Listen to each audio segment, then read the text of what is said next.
Premier livre de Samuel, chapitre 23. On vint dire à David, « Voici, les Philistins ont attaqué Keïla, et ils pillent les airs. » David consulta l'Éternel en disant, « Irai-je et battrai-je ces Philistins ?» Et l'Éternel lui répondit, « Va, tu battras les Philistins, et tu délivreras Keïla. » Mais les gens de David lui dirent, « Voici, nous ne sommes pas sans crainte ici même en Juda. Que sera-ce si nous allons à Keïla contre les troupes de Philistins ?» David consulta encore l'Éternel, et l'Éternel lui répondit, « Lève-toi, descends à Keïla, car je livre les Philistins entre tes mains. » David alla donc avec ses gens à Keïla, et il se battit contre les Philistins. Il emmena leur bétail, et leur fit éprouver une grande défaite. Ainsi David délivra les habitants de Keïla. Lorsqu'Abiathar, fils d'Achimélec, s'enfuit vers David à Keïla, il descendit ayant en main l'éphod.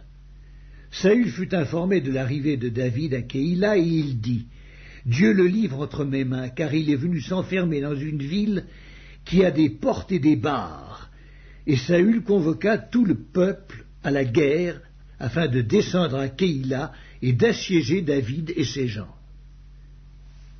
David, ayant eu connaissance du mauvais dessein que Saül projetait contre lui, dit au sacrificateur Abiathar, « Apporte l'éphod. » Et David dit, « Éternel, Dieu d'Israël, ton serviteur, apprend que Saül veut venir à Keïla pour détruire la ville à cause de moi. Les habitants de Keïla me livreront-ils entre ses mains? Saül descendra-t-il, comme ton serviteur l'a appris? Éternel, Dieu d'Israël, daigne le révéler à ton serviteur. » Et l'Éternel répondit, « Il descendra. » David dit encore, « Les habitants de Keïla me livreront-ils, moi et mes gens, entre les mains de Saül ?» Et l'Éternel répondit, « Ils te livreront. » Alors David se leva avec ses gens au nombre d'environ 600 hommes. Ils sortirent de Keïla et s'en allèrent où ils purent. Saül, informé que David s'était sauvé de Keïla, suspendit sa marche. David demeura au désert dans des lieux forts, et il resta sur la montagne du désert de Ziph. Saül le cherchait toujours, mais Dieu ne le livra pas entre ses mains. David, voyant Saül en marche pour attenter à sa vie, se tint au désert de Ziph dans la forêt. Ce fut alors que Jonathan, fils de Saül, se leva et alla vers David dans la forêt.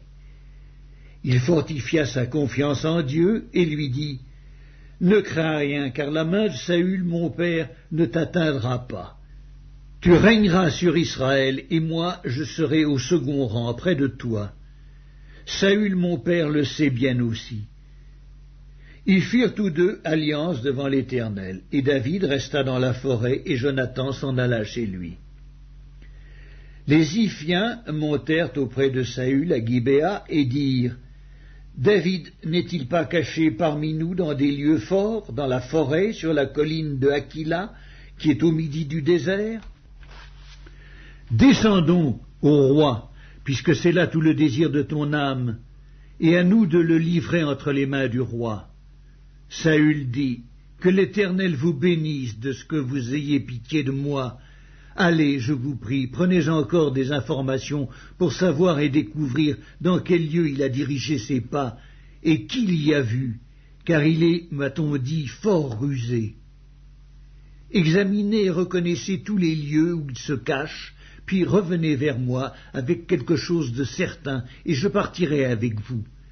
S'il est dans le pays, je le chercherai parmi tous les milliers de Juda. » Ils se levèrent donc et allèrent à Ziph, avant Saül. David et ses gens étaient au désert de Maon, dans la plaine au midi du désert. Saül partit avec ses gens à la recherche de David, et l'on en informa David qui descendit le rocher et resta dans le désert de Maon. Saül, l'ayant appris, poursuivit David au désert de Maon.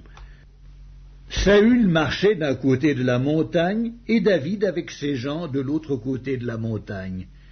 David fuyait précipitamment pour échapper à Saül, mais déjà Saül et ses gens entouraient David et les siens pour s'emparer d'eux, lorsqu'un messager vint dire à Saül « Hâte-toi de venir, car les Philistins ont fait invasion dans le pays. » Saül cessa de poursuivre David, et il s'en retourna pour aller à la rencontre des Philistins.